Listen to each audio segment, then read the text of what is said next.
My channel Lakshmi Ramana recipes. ఈరోజు మనం మంచి రుచికరమైన ఒక పచ్చడిని తయారు చేసుకుందామండి. అదే మామిడికాయ పచ్చడి అండి. నోటికి పుల్ల పుల్లంగా కారం కారంగా చాలా టేస్టీగా ఉంటుంది. మనం ఈ మామిడికాయ పచ్చడిని కూడా చాలా డిఫరెంట్ స్టైల్లో చేయొచ్చండి. నేను ఈరోజు ఎలా చేస్తానో చూడండి. ఈ మామిడికాయ పచ్చడి మామూలుగా మనకు అన్నంలోకి, రాగి సంగటిలోకి, రోటీ, నాన్, చపాతీ, పుల్కాలోకి, తర్వాత పెరుగన్నంలోకి సూపర్ కాంబినేషన్ అండి. కాబట్టి ఈ మామిడికాయ పచ్చడిని మనం ఎలా తయారు చేసుకోవాలో చూద్దామండి. ఇక్కడ నేను ఒక పెద్ద మామిడికాయ తీసుకున్నానండి. పుల్లగా ఉన్న మామిడికాయ అయితే మనకు టేస్ట్ చాలా బాగుంటుంది.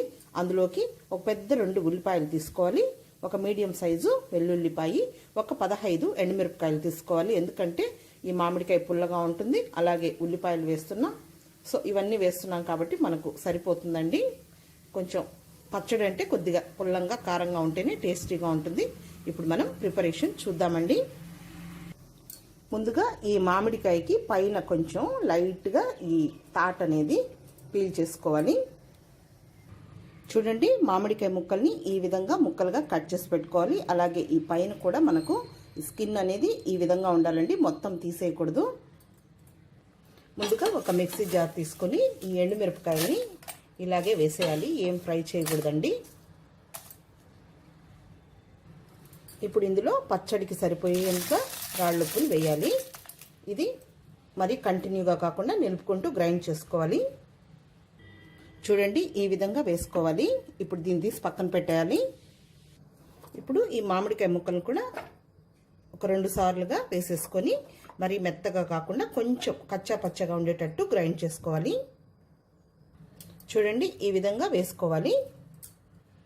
ఇప్పుడు మిక్సీ పట్టుకున్నదంతా కూడా ఈ మామిడికాయని ఇందులో మళ్ళీ మిక్సీ జార్లో వేయాలి. తర్వాత ముందుగా వేసుకున్న ఈ మిరపకాయలది కూడా ఇందులో వేయాలి. దీన్ని ఒకసారి ఇలా కలుపుకోవాలి. తర్వాత ఉల్లిపాయ ముక్కలు కూడా ఇలా 2 ఉల్లిపాయల్ని ఇలా సన్నగా పొడవుగా కట్ చేసేసుకొని అవి కూడా ఇందులో వేసుకొని లైట్గా ఒక తిప్పు తిప్పాలి. మరి మెత్తగా అయిపోకూడదండి ఉల్లిపాయలు. ఇలా మిక్సీ వేసేటప్పుడు ఇందులో ఒక 1/2 టీ స్పూన్ పసుపు పొడి కూడా వేసేసుకోవాలి. చూడండి, ఈ విధంగా వేసేసుకోవాలి. ఉల్లిపాయలు ఈ విధంగా ఉండాలి. ఇప్పుడు ఈ పచ్చడికి మనం పోపును వేయాలి. ముందుగా స్టవ్ వెలిగించుకొని ప్యాన్ పెట్టుకొని ఒక 3 టేబుల్ స్పూన్ల నూనె వేసుకోవాలి. పచ్చడి కొద్దిగా నూనె ఎక్కువ ఉండాలండి మామిడికాయ పచ్చడికి.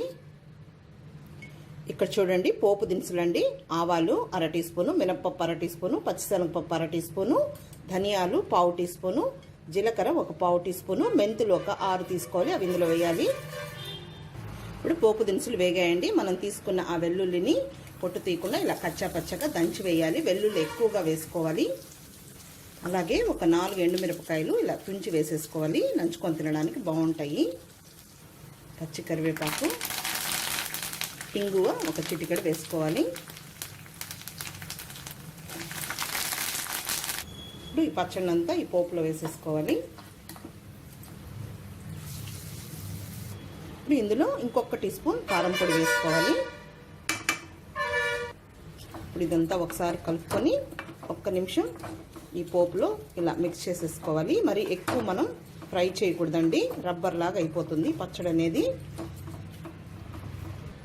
అంతే అండి, మంచి రుచికరమైన పుల్లని కారం కారంగా ఉండే మామిడికాయ పచ్చడి రెడీ అయిపోయింది.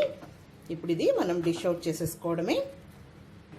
ఓకే అండి, చూసారు కదా ఎంతో కలర్ఫుల్గా ఉంది. ట్రెడిషనల్ రెసిపీ, చాలా అంటే చాలా బాగుంటుంది. తప్పకుండా ట్రై చేయండి. మళ్ళీ కామెంట్ చేయండి ఎలా వచ్చిందో. ఈ వీడియో మీకు నచ్చినట్లయితే నా యూట్యూబ్ ఛానల్ లక్ష్మీ రమణ రెసిపీస్ని కొత్తగా చూస్తున్న వారైతే నా ఛానల్ని తప్పకుండా సబ్స్క్రైబ్ చేసుకోండి. నచ్చితే లైక్ చేయండి, షేర్ చేయండి.